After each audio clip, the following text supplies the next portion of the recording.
So, hello everyone, welcome back to this last lecture of environmental economics. As you know कि हमारा almost syllabus I can say कि सारा ही syllabus हो चुका है, सिर्फ इस लेक्चर को छोड़ के सिलेबस आपके सामने है। एक बार क्विक रिवाइज करेंगे कि क्या क्या चीजें हमने पढ़ी हैं अभी तक, और फिर उसके बाद आज का लास्ट लेक्चर जो कि लास्ट टॉपिक पे है हमारा, ठीक है, Pigouvian tax, command and control method and cost theorem. ठीक है, these three topics are for today lecture। And इससे पहले हमने एक कंप्लीट लेक्चर किया मेथड्स ऑफ एनवायरमेंटल वैल्यूएशन, कि कैसे एनवायरमेंटल गुड्स को वैल्यूएट किया जाता है, या we can say for those goods जिनके लिए कोई मार्केट अवेलेबल नहीं है, तो उन्हें मार्केटेबल बनाने के लिए, उन्हें एक प्राइस प्रोवाइड करवाने के लिए क्या हमारे पास मेथड्स हैं, क्या वो तरीके हैं जिससे हम उन्हें वैल्यू देते हैं। सो उसके लिए सबसे पहला defensive expenditure approach, hedonic price approach, travel cost approach and contingent valuation approach.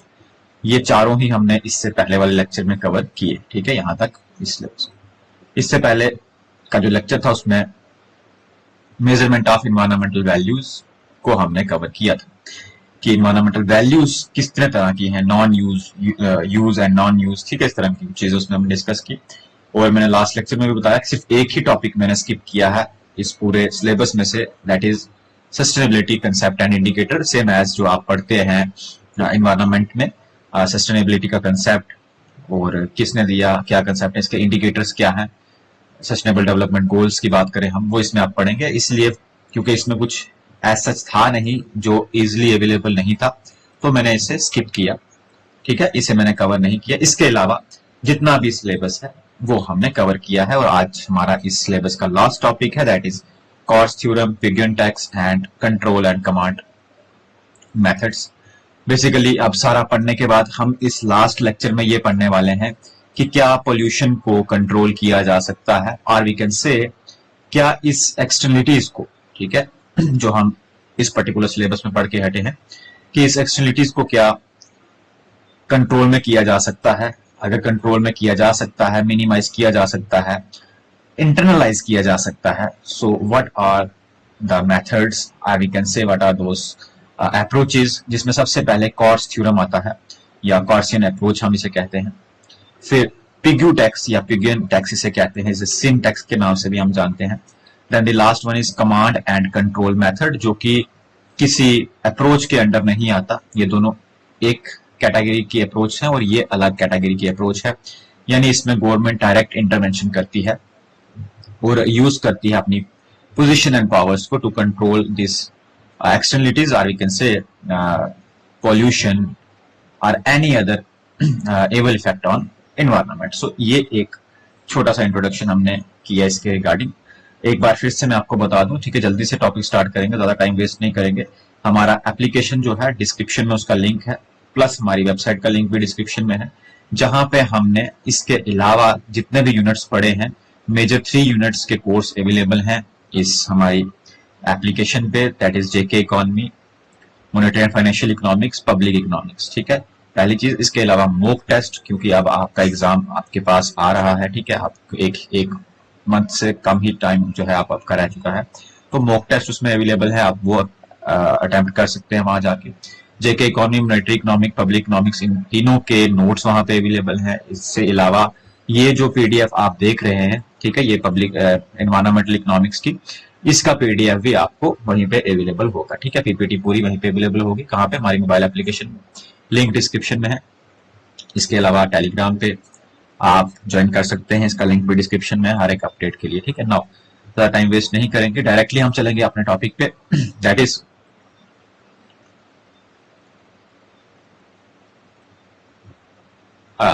Cost theorem या कॉर्सियन अप्रोच। ठीक है, पिग्यून टैक्स, टैक्सेशन या taxes, command and control method, ये 3 टॉपिक मैंने लास्ट टाइम आपको कहा था कि हम लास्ट लेक्चर में करेंगे। सो यहाँ पे एक छोटी सी इंट्रोडक्शन है, इसे देखते हैं फिर कंटिन्यू करते हैं।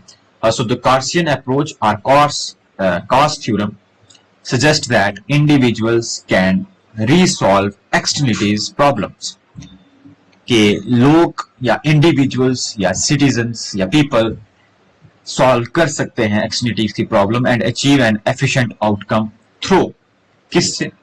Through private negotiations. Private negotiations यानी कि आप किसी के साथ पर्सनली बात करके, नेगोशिएट करके, बार्गेनिंग करके इन प्रॉब्लम्स को सॉल्व कर सकते हैं, even in the absence of government. ठीक है, तभी से लिखा है private negotiation with the absence of government. जहां पे गवर्नमेंट का एब्सेंस नहीं होगा तब भी आप एक एफिशिएंट आउटकम प्रोड्यूस कर सकते हैं, एक एफिशिएंट आउटकम अचीव कर सकते हैं। ऐसा क्यों कहा जा रहा है? क्योंकि मैक्सिमम द टाइम गवर्नमेंट जो है वो अपना रोल प्ले करती है इस काम में। मार्केट फेलियर होगा तो गवर्नमेंट उसे करेक्ट करेगा, एक्सटर्नलिटीज कोई होगी तो गवर्नमेंट उसे ठीक करेगी। बट अगर गवर्नमेंट नहीं है, ठीक है, इस थ्योरम में बेसिकली कॉस्ट थ्योरम में ही यही चीज बताई गई है कि अगर गवर्नमेंट नहीं है तो उस पर्टिकुलर केस में individuals are we can say two parties, है ना, दो पार्टीज हैं, एक प्राइवेट कोई पार्टी है, दूसरा इंडिविजुअल्स हैं। ठीक है, आगे एग्जांपल से हम समझेंगे भी। ठीक है, तो उस पर्टिकुलर केस में कैसे विद एब्सेंस ऑफ गवर्नमेंट कैसे जो है एक एफिशिएंट आउटकम अचीव किया जा सकता है without government intervention. This is possible when, कब हो सकता है? When well defined property right exist. सबसे पहली चीज इस पूरी थ्योरम की, ठीक है, सबसे पहले मैं कॉस्ट थ्योरम कर रहा हूं इसकी, ठीक है, इसकी सबसे पहली चीज well defined property rights exist करने चाहिए एंड ट्रांजेक्शन कॉस्ट जो कि मिनिमम होनी चाहिए, यहां पे सफिशिएंटली मिनिमम। सेकंड चीज क्या पड़ी? Transaction cost. ठीक है, ट्रांजेक्शन कॉस्ट क्या है? ये कॉस्ट ऑफ बार्गेनिंग या इन्फोर्सिंग एग्रीमेंट्स जो आप नेगोशिएट करेंगे, बेसिकली नेगोशिएशन की कॉस्ट जो आप दूसरे पर्सन के साथ में नेगोशिएट करेंगे। ये पूरा मैकेनिज्म अभी आपको समझाऊं। In such cases the parties involved will bargain until resources are allocated to the most valued used regardless who is initially hold the property right. Understood? कि हम एक ऐसी सिचुएशन पे जाएं, एक ऐसे रिजल्ट पे जाएं, एक ऐसे नतीजे पे पहुंचे जहां पे हम जो डिसीजन ले रहे हैं वो मोस्ट वैल्यूड हो, उसका वैल्यूड यूज हो, इरिस्पेक्टिव ऑफ कि उसकी प्रॉपर्टी राइट किसके पास है। ठीक है, किसी चीज का प्रॉपर्टी राइट मेरे पास है बट उसकी वजह से किसी दूसरे पर्सन को जो है वो एक्सटर्नलिटीज फेस करनी पड़ रही हैं, लाइकवाइज कोई पॉल्यूशन की वजह से या किसी और वजह से। ठीक है, तो आप मेरे साथ, जो कि मैं उसका प्रॉपर्टी ऑनर हूं, मेरे साथ आके बार्गेनिंग करेंगे कि भाई इससे हमें इतनी प्रॉब्लम जो है वो फेस करनी पड़ रही है, इस लेवल का पॉल्यूशन जो है आपकी इसकी फैक्ट्री की वजह से या जो भी चीज है उसकी वजह से हो रहा है, तो मैं आपको क्या कहूं कि मैं इसके बदले में आपको कोई कंपनसेशन दूंगा। ठीक है, जो कि मोर देन हो, किससे? जो आपको पॉल्यूशन, जितना पॉल्यूशन आप फेस कर रहे हैं, जितना हार्मनेस उससे आपको मिल रही है, उससे ज्यादा वर्थ का वो कंपनसेशन हो, या ऐसा हो, या फिर आप मुझे कंपनसेट करें कि भाई आप इस पॉल्यूशन को ना करने के बदले में कितना मेरे से कंपनसेशन लेंगे। इन दोनों केस के बीच में हम किसी एक जगह पे बार्गेनिंग करेंगे, वही एफिशिएंट आउटकम होगा। इसे आगे हम एग्जांपल से भी समझेंगे। नाउ यहाँ पे थोड़ा सा कॉस्ट थ्योरम का फिर से मैंने इंट्रोडक्शन बताया है। एक ब्रिटिश इकोनॉमिस्ट रोनाल्ड कॉस्ट ने ये डेवलप की, कब? 1960 में, according to cost theorem, in the face of market inefficiencies, जहां मार्केट इनएफिशिएंसीज होती हैं जो कि रिजल्ट निकलता है, जिनका रिजल्ट किसमें? एक्सटर्नलिटीज में। वहां पे प्राइवेट सिटीजन्स या फिर फर्म्स यानी इंडस्ट्रीज, फर्म्स बेसिकली इंडस्ट्रीज आप कह सकते हैं, यहाँ पे आप इंडस्ट्रीज लिखे, ठीक है, industries are able to negotiate a mutual beneficial, ठीक है, म्यूचुअल बेनिफिट, जहां पे दोनों का बेनिफिट हो, socially desirable solution as long as there is no cost associated with negotiation process. यानी यहाँ पे किसी जगह पे नो कॉस्ट या किसी जगह पे लो कॉस्ट, ठीक है, दोनों ही ठीक है। ठीक है, एमसीक्यू में इसी तरह से पूछा जाता है, मैं आपको बताऊंगा लो कॉस्ट या नो कॉस्ट। ठीक है, या तो मिनिमम कॉस्ट हो या तो कोई कॉस्ट ना हो, किस तरह की कॉस्ट? जो कि नेगोशिएशन में, यानी जो हम दोनों एक दूसरे के साथ में बार्गेनिंग करेंगे कि भाई इस चीज को हम डिसाइड कर रहे हैं, उस पर्टिकुलर बार्गेनिंग की कॉस्ट, नेगोशिएशन की कॉस्ट जो है मिनिमम हो, जिसे हम ट्रांजैक्शन कॉस्ट भी कहते हैं। ठीक है, या फिर ना हो, और जिससे हम एक म्यूचुअल बेनिफिट पे या बेनिफिशियल पे पहुंच सके। Cost theorem states that when there is are conflicting property right, कोई ऐसा प्रॉपर्टी राइट है जहां पे कंफ्लिक्ट है bargaining between two parties would parties involved will lead to an efficient outcome regardless of which party is ultimately awarded the property right, as long as the transaction costs are associated with bargaining are negligible. जब तक कि उस पे लगने वाली जो transaction cast है वो नेग्लिजिबल हो, मिनिमम हो, लो हो, ठीक है, जो कंसीडर ना की जा सकती हो, ठीक है। और अगर कोई ऐसा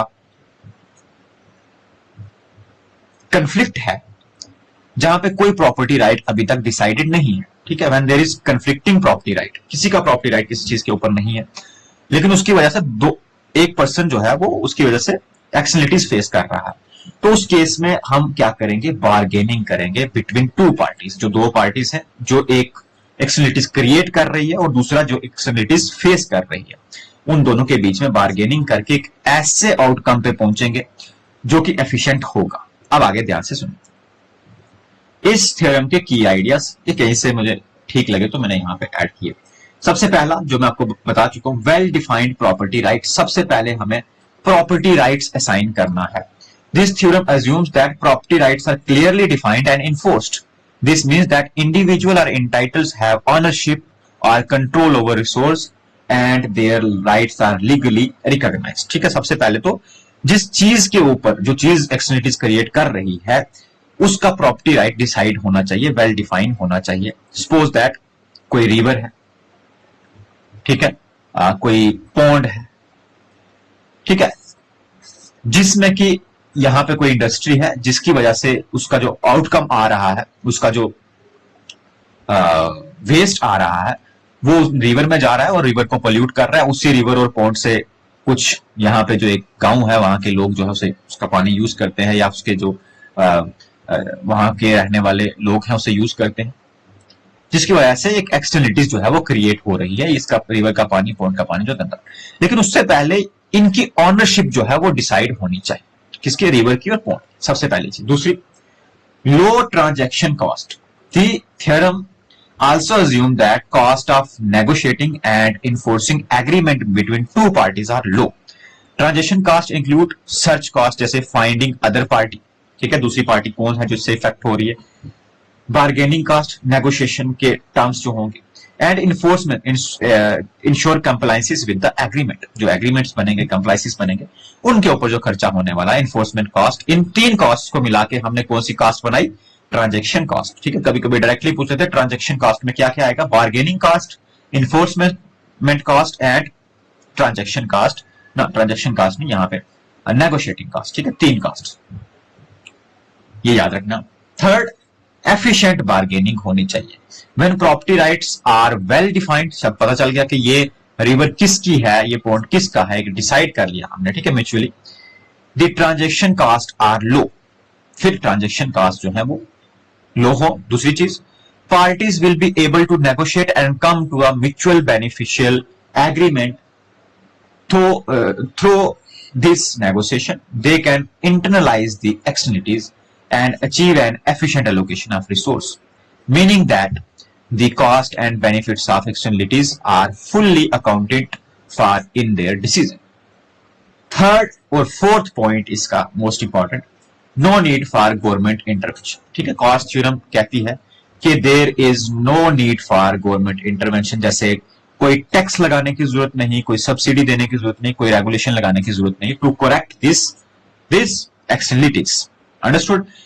इस पूरी थ्योरम का एसेंस को समझने की कोशिश करें कि थ्योरम कहती क्या है, कि in the absence of government, अगर गवर्नमेंट नहीं है, गवर्नमेंट की एब्सेंस नहीं है, तब भी एक्सटर्नलिटीज को इंटरनलाइज का क्या मतलब है, ये मैंने शुरू में ही आपको बताया था कि एक्सटर्नलिटीज को खत्म करना, ठीक है। इंटरनलाइज करने के लिए गवर्नमेंट की जरूरत नहीं है, तब भी उस केस में भी इंटरनलाइजेशन हम कर सकते हैं गवर्नमेंट, इसमें किसकी, एक्सटर्नलिटीज की। और वो होगी कैसे, वो होगी with the help of property rights, low transaction cost और बार्गेनिंग, ठीक है। दिस थ्री कंपोनेंट्स आपको याद रखना। नाउ नेक्स्ट, यहां पे उस चीज की एग्जांपल जो है वो मैंने ली है, जो मैंने आपको बताया। यहां पे आपको दिख रहा है एक तरफ यहां पे एक फैक्ट्री है, ठीक है, ये फैक्ट्री है, और यहां पे कुछ लोग हैं, पीपल है, सिटीजन्स है। ये फैक्ट्री जो है इसकी वजह से, ठीक है, यहां से आपको एरो दिखाई दे रहा है नीचे की तरफ, इसकी वजह से पोल्यूशन क्रिएट होता है, ठीक है, जो लोगों को हार्मफुल इफेक्ट देता है। Factory has a right to pollute, factory के पास राइट है कि वो पोल्यूशन क्रिएट कर रही है, पोल्यूशन क्रिएट कर सकती है। वहीं पे यहां पे देखो, people has right to clean air, वहीं पे लोगों के पास भी राइट है कि वो ताजी हवा जो है वो ले सकते हैं, ठीक है। अब जब ये फैक्ट्री कोई चीज प्रोड्यूस करती है तो उससे पोल्यूशन क्रिएट होता है, जो कि फैक्ट्री का ऑफ कोर्स राइट है, हम उससे वो चीज ले नहीं सकते क्योंकि वो फैक्ट्री स्टैब्लिश हुई है, तो ऑफ कोर्स वहां पे पोल्यूशन क्रिएट होगा। But at the same time लोगों के पास भी राइट है किसका, क्लीन एयर। अब देखिए इन दोनों के बीच में, in the both cases transaction cost जो है वो लो होगी, बार्गेनिंग कास्ट सबसे पहली बात लो होनी चाहिए। अब या तो ये फैक्ट्री जो है वो नेगोशिएट करेगी लोगों के साथ में with the people and give them compensation for pollution, ये जो पोल्यूशन कर रहे हैं उसके लिए कंपनसेशन देगी किसको, लोगों को, ठीक है। अगर ये मान के चलते हैं कि जो राइट है वो उनके पास है, प्रॉपर्टी राइट कौन सा है, वो उनके पास है, राइट टू पोल्यूशन, ठीक है, उस पर्टिकुलर केस में वो लोगों को क्या करेंगे, कंपनसेशन प्रोवाइड करेंगे। In the return people will accept the compensation work, क्या लिखा है यहां पे, हाँ ठीक है, compensation work more than worth, sorry ये वर्थ होगा, worth more than the harm caused by pollution. सबसे पहली बात, जो ये कंपनसेशन दे रही है, जो बार्गेनिंग करने के बाद डिसाइड हुआ, ये कंपनसेशन मोर देन वर्थ होना चाहिए जो उन्हें हार्म हो रहा है किससे, पोल्यूशन से।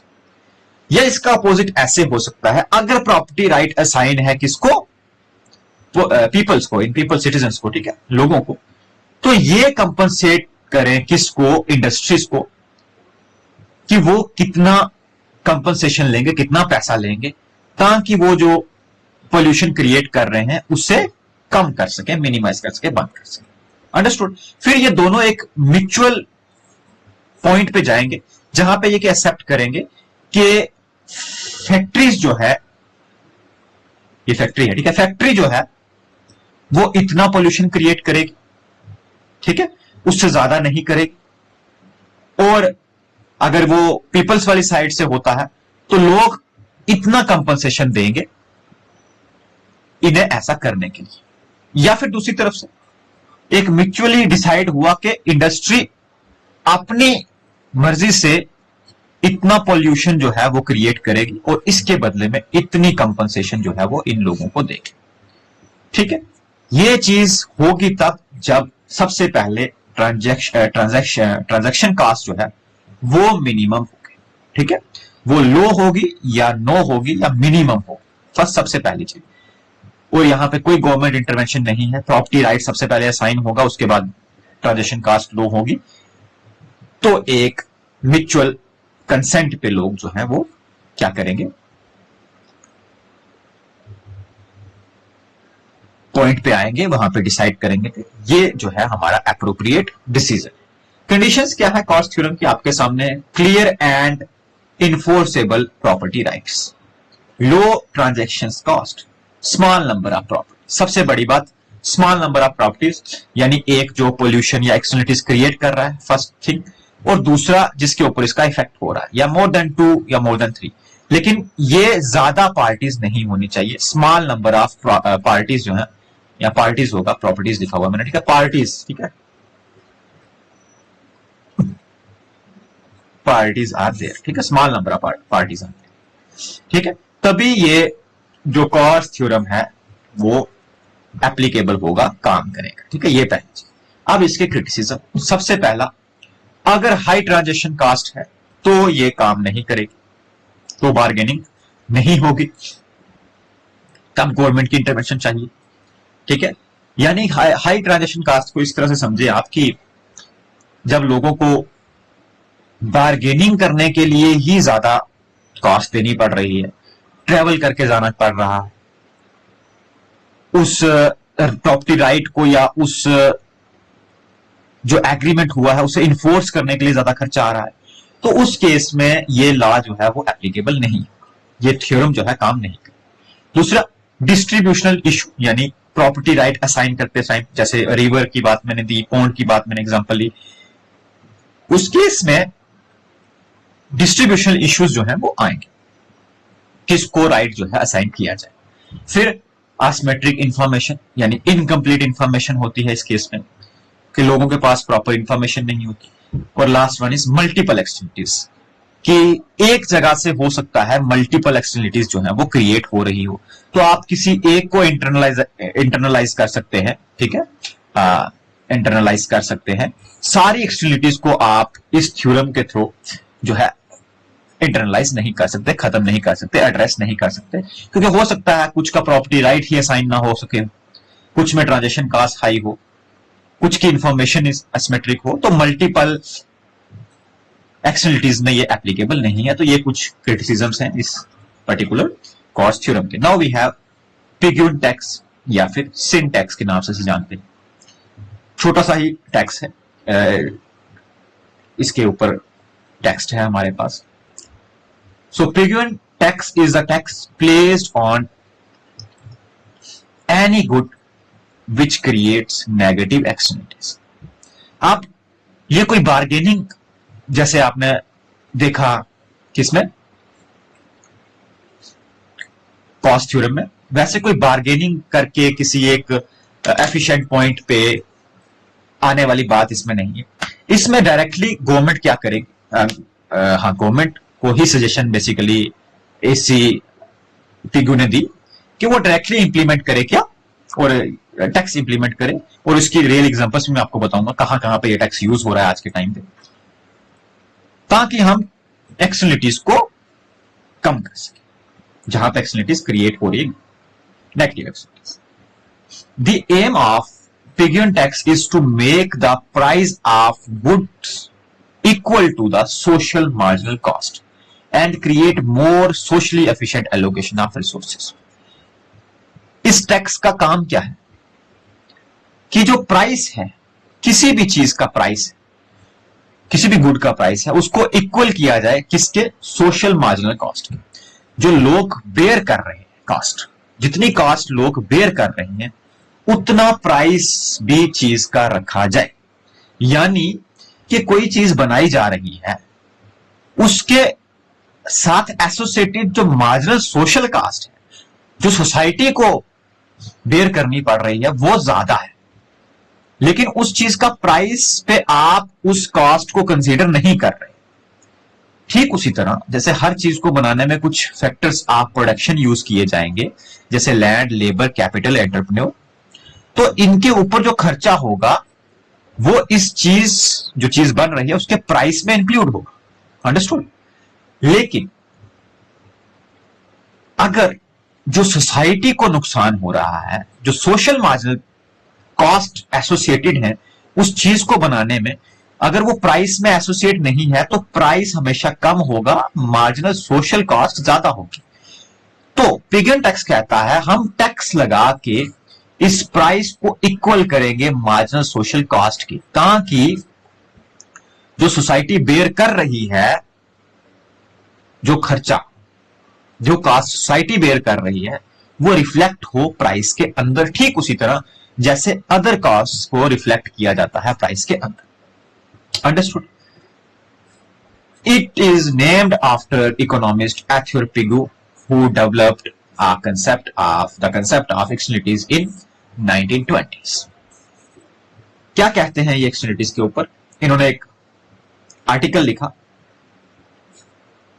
इकोनॉमिक्स ऑफ वेलफेयर, जिसमें उन्होंने कंसेप्ट ऑफ एक्सटर्नलिटीज बताया। Pigou noted that private businesses pursue their own marginal private interest। कोई भी प्राइवेट पार्टी है वो अपना प्राइवेट इंटरेस्ट देखेगी। However, industrialists were not concerned with any external cost। External cost जो मार्जिनल सोशल कॉस्ट है, जो सोसाइटी बेयर कर रही है, एक्सटर्नल कॉस्ट। ये पूरा कंसेप्ट ना एक्सटर्नलिटीज वाला एक बार मैं मॉनेटरी एंड फाइनेंशियल इकोनॉमिक्स में, नहीं sorry, monetary and financial economics में नहीं, पब्लिक इकोनॉमिक्स में पढ़ा चुका हूं। ठीक है, to the other in society, जो सोसाइटी के ऊपर एक्सटर्नल कॉस्ट लग रही हैं उन्हें कंसीडर नहीं करते, बस अपनी ही मार्जिनल प्राइवेट इंटरेस्ट को देखते हैं. In other words they had no incentive to internalize the full social cost of their action and this led to the deadweight welfare loss. जो फायदा सोसाइटी को जाना चाहिए था वो ना सोसाइटी को जा पाता है, ना इवन की प्राइवेट पार्टीज को जा पाता है, वो एक्चुअल में डेड वेट वेलफेयर लॉस बन जाता है, यानी जो किसी का नहीं हुआ, जो वेस्ट गया. ठीक है. नाउ अब इसी पिग्यून टैक्स की example, taxes on alcohol. Pigou noted that alcohol producers benefited from sale of alcohol but do not have to pay the external costs. क्योंकि अल्कोहल के साथ एक एक्सटर्नल कॉस्ट जुड़ी है, क्या? एसोसिएटेड विद हैवी ड्रिंकिंग, जो ज्यादा ड्रिंक करेगा, सच एज पुलिस तो नहीं होगा, पोल्यूशन होता है, हेल्थ केयर एंड प्रिजन्स. हाँ, पुलिस भी है इसके लिए. ठीक है. Police cases basically criminal cases आप कह सकते हैं, हेल्थ केयर कह सकते हैं, प्रिजन्स कह सकते हैं. Therefore he argued that a tax on alcohol could discourage excess drinking. अगर आप अल्कोहल पे टैक्स लगाते हैं तो ये कहीं ना कहीं एक्सेस ड्रिंकिंग को क्या करेगा? डिस्करेज करेगा. बट मोर इंपॉर्टेंटली इसी के साथ साथ पब्लिक का जो टैक्स लगा रही है उसका फंड भी बढ़ेगा, जो कि बाद में external cost of alcohol drinking को डील करने के लिए यूज किया जा सकता है. यानी उससे जो फंड आएगा उसको किसी भी तरह से यूज किया जा सकता है. दो फायदे होंगे अगर आप इस अल्कोहल पे ज्यादा टैक्स लगाते हैं, पिग्यून टैक्स लगाते हैं, तो इससे जो ज्यादा ड्रिंक करने वाले लोग हैं उससे जो प्रॉब्लम्स क्रिएट हो रही हैं, police, criminal cases, health care या फिर प्रिजनर्स पे, ये सब कम होंगे और डिस्करेज होगा एक्सेस ड्रिंकिंग. और इसी के साथ साथ पब्लिक का फंड भी राइज होगा. कैसे? ज्यादा टैक्स लगाएगी तो ज्यादा कलेक्शन.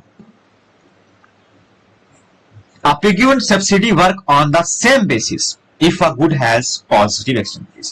इसके अपोजिट, जैसे पिग्यू टैक्स की बात कर रहे हैं वैसे पिग्यू एक सब्सिडी की बात भी कर रहे हैं, जो किसके केस में है? पॉजिटिव एक्सटर्नलिटीज के केस में, जो हमारा इस पर्टिकुलर केस में हम इसकी डिस्कशन नहीं करें. तो ये एक एग्जांपल आपने देखी किसकी? पिग्यू टैक्स की एक्सटर्नलिटीज के केस. नाउ यहां पे आप समझे. ठीक है. यहां पे मैं आपके लिए डायग्राम भी बनाया. यहां सबसे पहले पिग्यू टैक्स की एग्जांपल क्या है? ये आ गया tax on sugary drinks, tax on tobacco, congestion charges, carbon tax, tax on petrol. ये सारे पिग्यू टैक्स की एग्जांपल. अब जरा इस डायग्राम को आप समझें. यहां पे आपके पास में, ठीक है, मेरे इस पेन को आप ध्यान में स्टार बनाता जाऊंगा, यहां पे है मार्जिनल सोशल बेनिफिट्स और प्राइवेट बेनिफिट्स दोनों इक्वल है. ये डिमांड कर्व है, ये सप्लाई कर्व है. कायदे से private marginal cost is equal to एक मिनट, यहां पे सोशल मार्जिनल कास्ट होना चाहिए था. सप्लाई भी इक्वल होनी चाहिए थी सोशल मार्जिनल कास्ट की, क्योंकि जैसे private marginal benefit is equal to social marginal benefits है, यानी जितना प्राइवेट को बेनिफिट मिल रहा है उतना ही सोसाइटी को भी मिल रहा है. उसी तरह से जितना प्राइवेट की कास्ट लग रही है, कंसीडर की जा रही है, उतनी ही सोसाइटी की भी कंसीडर की जानी चाहिए थी. बट नहीं, ऐसा नहीं. यहां देखिए, सोसाइटी की जो कास्ट है वो ज्यादा है. ये जो ग्रीन से मैंने रिप्रेजेंट किया, यहां पे मैं स्टार बना रहा हूं, वो ज्यादा है, जबकि बेनिफिट कम है. तो यहां पे क्या हुआ? Costs are greater than benefits हो गया. किसकी? सोसाइटी की. Costs are greater than benefits हो गए. इट मींस इक्विलिब्रियम नहीं है, कुछ ना कुछ एक्सटर्नलिटीज है, जो यहां पे येलो कलर से इस ट्रायंगल से मैं आपको रिप्रेजेंट कर रहा हूं. ठीक है. ये डेड वेट लॉस जिसे हम कह रहे हैं, जबकि इक्विलिब्रियम इस पे होना चाहिए था. ये जो पहला E1 है इस पे होना चाहिए था, और यहां पे ये दोनों इक्वल होने चाहिए थे, सोसाइटी का भी मार्जिनल, बट वो ज्यादा है, जिसकी वजह से क्वांटिटी आपको यहां पे दिख रही है ना, और प्राइसेस आपको यहां पे दिख रहे हैं. अंडरस्टूड? नाउ अब क्या होगा? यहां पे लगेगा पिग्यून टैक्स. पिग्यू टैक्स लगने के बाद ये जो मार्जिनल सोशल बेनिफिट्स और प्राइवेट मार्जिनल बेनिफिट्स और सोशल मार्जिनल बेनिफिट्स हैं, ये इक्वल होंगे किसके, यानी ये कर भी यहां से ऊपर की तरफ शिफ्ट करेंगे जब एक बार टैक्स लगेगा, ठीक है, ये भी ऊपर की तरफ शिफ्ट करेंगे। और marginal social benefits private marginal cast और सोशल मार्जिनल कास्ट इक्वल होंगे एक दूसरे के, ठीक है, एक दूसरे के इक्वल हो जाएंगे। और फिर यहां पे E1 पे क्या था, market efficient equilibrium, free market equilibrium basically था। अब यहां पे सोशल एफिशिएंसी, सोशल या सोसाइटी एफिशिएंसी आएगी कहां पे, E2, जो नया इक्विलिब्रियम बनेगा। कब बनेगा, पिग्यू टैक्स लगने के बाद, ठीक है। ये सोसाइटी का एक एफिशिएंट इक्विलिब्रियम होगा। अब देखें Q1 क्या रिप्रेजेंट कर रहा है, at Q1 social marginal cost is greater than social marginal benefits. Q1 benefits यहां पे है, कॉस्ट यहां पे चली, इक्वल नहीं, इनको इक्वल करवाना है। वही हमने Q2 पे करवाया। Q2 पे हमने क्या किया, marginal social benefit, social marginal cost को सोशल मार्जिनल बेनिफिट से इक्वेट करवाया, यानी इसको हमने यहां पे लेके गए। जब ये इक्वल होंगे तो अब एफिशिएंट प्रोडक्शन होगी किसकी, रिसोर्सेज, जो कि कंसीडर करेगा किसको, सोसाइटी के ऊपर लगने वाले कॉस्ट को, societal marginal cost, social marginal cost, ठीक है। तो ये है पिग्यून टैक्स का एक एग्जांपल। यहां पे और चीजें भी होंगी ना। यहां पे अब हमारे पास में क्या है, अब हमारे पास है last topic, that is command and control method, ठीक है। टर्म से ही हमें समझ आ रहा है, जहां पे डायरेक्ट कमांड और कंट्रोल से चीजों को ठीक किया जाए। चला देखें, environmental regulations are broadly classified into two categories। जो इन्वायरमेंटल रेगुलेशंस होते हैं वो दो तरीके में डिवाइड है। पहला कमांड एंड कंट्रोल, ठीक है, पहला कमांड एंड कंट्रोल, दूसरा इकोनॉमिक इंसेंटिव्स, इकोनॉमिक इंसेंटिव्स, जो कि हमारे सिलेबस में नहीं। हमें पढ़ना है पहला तरीका इन्वायरमेंटल रेगुलेशन का, वो क्या है, command and control methods, CAC, command and control methods. क्या है ये command and control method? Command and control approach is direction by the government in the way in which production and consumption activities are carried out, जिसके basis पे production और consumption carry out करेंगे, जैसा government direction देगी। जैसे इसका M क्या है, aimed at controlling the environmental degradation, aimed at controlling the environmental degradation, ताकि इन्वायरमेंटल की डिग्रेडेशन को, इन्वायरमेंटल इक्वालिटी को बचाया जाए।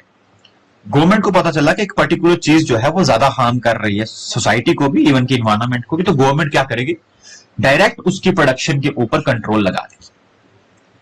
जैसे कि the government enact rules and regulations, institute enforcement authorities at different level to implement them. Third, places a system of fine and penalties for dealing with cases of violation of rules and regulations. तो government कुछ इस तरह के काम करेगी इस अपने command and control method को रेगुलेट कर। Command and control approach set specific limit, command and control set specific limit, ये भी मैंने पब्लिक इकोनॉमिक्स में पढ़ाया। फॉर पोल्यूशन एमिशन, कि भाई आप इससे ज्यादा पोल्यूशन को इमिट नहीं कर सकते इन्वायरमेंट, एंड और specific pollution control technologies must be used. मैंने उसमें एक बात की थी आपके साथ में उस वाले पर्टिकुलर कोर्सेज में पब्लिक इकोनॉमिक्स में, कि एक पर्टिकुलर ना लिमिट दी जाएगी, आप 100, आप 200, आप 300 जो भी यूनिट होगा उतना एमिट कर सकते हैं कार्बन डाइऑक्साइड इन्वायरमेंट में। उससे ज्यादा करेंगे तो आपको फाइन एंड पेनल्टीज देनी पड़ेगी, या आपको ये पर्टिकुलर टेक्नोलॉजी यूज करनी ही पड़ेगी पॉल्यूशन को कंट्रोल करने के लिए। जैसे आप CNG के लिए जा सकते हैं, आप रिन्यूएबल रिसोर्सेज के लिए जा सकते हैं, कन्वेंशनल को छोड़ के नॉन कन्वेंशनल पे जा सकते हैं, ठीक है, इस तरह की चीजें आप यूज कर सकते हैं। For instance, setting emission standard means legally allowed polluters certain level of emission, जो बात मैंने बोली, beyond which it become punishable by law. अगर आप उससे ज्यादा इमिशन करते हैं इन्वायरमेंट में तो आपको एक पुनिशमेंट मिलेगी बाय लॉ। ठीक है, तो ये कमांड एंड कंट्रोल मेथड है। Now under control and command approach, the government directly intervene in the activities of polluters to make them perform in a standard manner. Direct action लेती है government इसमें। Control and command and control comprises both law that specify allowable quantities of pollution and law that detail which pollution control technology must be used। दोनों तरह की चीजें इसमें use की जाती है। पहली तो कितनी क्वांटिटी आपको अलो है कि आप कितना पॉल्यूशन कर सकते हैं, पॉल्यूशन इन द सेंस कि कितना बड़ी बड़ी इंडस्ट्रीज कितना ये अपना CO2 एमिशन कर सकते हैं, या this we can say greenhouse sorry ये अपना ओवरऑल गैसेस एमिशन कर सकते हैं, या फिर दूसरी तरह कि कैसे पॉल्यूशन कौन कौन सी पॉल्यूशन कंट्रोल टेक्नोलॉजीज यूज करनी ही करनी। It directs the business entities to install specific pollution treatment equipments or technology। और वहीं पे एट द सेम टाइम ये बिजनेसेस को हम डायरेक्ट भी करते हैं, हम यानी गवर्नमेंट डायरेक्ट भी करती है कि आपको किस तरह की pollution specific pollution treatment equipments या टेक्नोलॉजीज इंस्टॉल करनी। जो रेगुलेटर या अथॉरिटीज है वो प्रिस्क्राइब करती है how much pollution a source is allowed to emit, पहली बात। दूसरा, specific steps and standard and monitor implement so that individual polluter must take action to the generate pollution below the prescribed level। तो दोनों ही तरह से इसे use किया जाता है इस मेथड को। पहला तो आपको भाई ये इतना ही लिमिट है, इससे ज्यादा आप नहीं कर सकते। दूसरा, उस लिमिट से नीचे रहने के लिए आपको किन एक्शंस का ध्यान रखना है, किन स्टैंडर्ड्स का, किन स्टेप्स को फॉलो करना है। Understood? So this are about CAC यानी कंट्रोल एंड कमांड मेथड। तो कुछ स्टैंडर्ड इसमें सेट किए जाते हैं, लेजिस्लेशन एंड इन्फोर्समेंट यानी कुछ लॉज इसमें लेके जाते हैं, और अगर ये सब चीजें काम नहीं कर रही तो फिर इसमें पेनल्टीज जो है वो इंप्लीमेंट की जाती है। एग्जांपल्स, एमिशन स्टैंडर्ड, ठीक है, जैसे ग्रीन या अपना CO2 एमिशंस की बात हो, टेक्नोलॉजी स्टैंडर्ड्स या डायरेक्टली बैन्स एंड रिस्ट्रिक्शंस कुछ चीजों के ऊपर लगाया जाता है। और यहां पे हमने ये बताया है कैसे ये जो इकोनॉमिक इंसेंटिव है, जो इसका दूसरा पार्ट था, ठीक है, जैसे मैंने बोला इन्वायरमेंटल रेगुलेशंस के दो तरीके हैं, एक CAC है और दूसरा इकोनॉमिक इंसेंटिव है, वो कैसे एक दूसरे से अलग है, ये हमारे काम का नहीं है, बस ऐसे मैंने इसको ऐड किया है। नोट्स अपडेट हो चुके हैं हमारे कोर्स में, ठीक है, नोट्स ऑलरेडी अपडेट हो चुके हैं। मैं आपको बता दूं कि जितने नोट्स पेंडिंग थे इन्वायरमेंटल इकोनॉमिक्स के हमारी मोबाइल एप्लीकेशन पे, वो अपडेट हो चुके हैं। अब हमारे पास कंप्लीट नोट्स हैं इन्वायरमेंटल इकोनॉमिक्स के। दो ही कोर्सेज वहां पे इनकम्प्लीट हैं, that is micro and macro. जितना जल्दी हो सकेगा एग्जाम से पहले मैं इनको, जितना मेरी तरफ से होगा मैं इसको कंप्लीट करूंगा। इसके अलावा जितना मुझे करना था मैं करवा चुका। अब मेरे एंड से एक ही यूनिट रहता है, that is agriculture and industrial economics. Agriculture and industrial economics का मैराथन सेशन आएगा, I am working on it, definitely will be take up within 2 or 3 days। PPT पे काम चल रहा है, तो उसका एक ही 3 घंटे 2 घंटे 4 घंटे जितने का लेक्चर होगा मैं उसी में ही कवर करने की कोशिश करूंगा। एक ही लेक्चर चैनल पे ही अपडेट होगा, कोई ऐप में उसे मैं यूज करूंगा, वो सबके लिए होगा, हमारे यूट्यूब पे ही होगा, ठीक है। सो अभी तक के लिए फिर से बता दूं, जेके economy, monetary and financial economics, public economics, micro and macro, environmental economics and agriculture and industry, ठीक है, ये 7 यूनिट मैं अपनी तरफ से करवा चुका हूं, जिसमें सिर्फ 2 ही unit that is micro and macro मेरी तरफ से इनकम्प्लीट है। मैं कोशिश करूंगा उन्हें कंप्लीट करने की, but due to my busy schedule में उसे कंप्लीट नहीं कर पा रहा हूं। हाँ, नोट्स कंप्लीट करने की उसकी कोशिश में जरूर करूंगा, ठीक है। अपार्ट फ्रॉम दिस सभी यूनिट्स कंप्लीट हैं, जो रह गए हैं प्लीज आप वो अपनी तरफ से करें, जितना मेरे से हुआ उतना मैंने आपको करवाया। इसके अलावा एक यूनिट अभी भी पाइपलाइन में है, that is agriculture and industry, उसे मैं कंप्लीट करवाने की कोशिश करूंगा आपके एग्जाम से पहले। और बाकी सब हम सिर्फ अब रिविजन्स या फिर आई थिंक मैं सिर्फ MCQs की प्रैक्टिस आपको करवाना चाहूंगा, ठीक है। इसके अलावा मैं कोई भी यूनिट टेकअप नहीं करूंगा, ना ही मेरा कुछ इसमें है अभी कुछ करने का। अगर कोई होगा तो मैं आपको बताऊंगा बिफोर एग्जामिनेशन। अभी तक हमारा इतना ही है और मैं एमसीक्यूज को टेकअप करने की कोशिश अब करूंगा। आप सबको मैं बता दूं, जितना भी कंटेंट यूट्यूब पे अवेलेबल है, more than that free of cost हमारी मोबाइल एप्लीकेशन पे भी अवेलेबल है। आप उसे डाउनलोड करें, लिंक डिस्क्रिप्शन में, वेबसाइट को भी स्क्रॉल कर सकते हैं जाके। टेलीग्राम पे जरूर जुड़े ताकि आपको डेली अपडेट्स मिलती रहे। हम काफी सारे इवेंट्स जो है बिफोर एग्जामिनेशन करेंगे जो आपके एग्जाम के लिए काफी यूजफुल रहेंगे, जैसे एमसीक्यूज की प्रैक्टिस, टेस्ट अपने टेस्ट सीरीज और भी कुछ चीजें। कुछ मैं टाइम टू टाइम चीजें आपके साथ में शेयर भी करता हूँ। रिसेंटली एक जेके सेट एग्जामिनेशन हुआ है, उसको भी हम इकोनॉमिक्स का जो पेपर है उसको भी सॉल्व करने की कोशिश करेंगे। उसमें से भी कुछ क्वेश्चन है जो हमारे काम के हैं, उन्हें भी हम जो है वो देखेंगे। सो इसी के साथ हमारा इन्वायरमेंटल इकोनॉमिक्स जो है वो भी खत्म हुआ। होपफुली आपको पूरी प्लेलिस्ट अच्छे से समझ आई होगी। कोई भी क्वेश्चन क्वारी हो, हमारे मोबाइल एप्लीकेशन में एक चैट सेक्शन है जो डायरेक्टली मैसेज मेरे पास आते हैं, आप वहां से चैट करेंगे तो कोई भी क्वेश्चन आपका अदर देन दिस कोर्स, आपको कोई पर्सनल क्वेश्चन आप पूछना चाहते हैं एग्जामिनेशन के बारे में, रिक्रूटमेंट के बारे में, तो आप मेरे से पूछ सकते हैं। जाके ऐप डाउनलोड करें, चैट सेक्शन का यूज करें, डायरेक्टली मैसेज आपका मेरे तक आएगा। ठीक है, so this is all about the environmental economics. Now हम इंडस्ट्री और एग्रीकल्चर को जल्दी खत्म करने की कोशिश करेंगे। Thank you so much. Video को जरूर लाइक करें, शेयर भी जरूर करें ताकि मैक्सिमम स्टूडेंट्स के पास में पहुंचे। Thank you so much.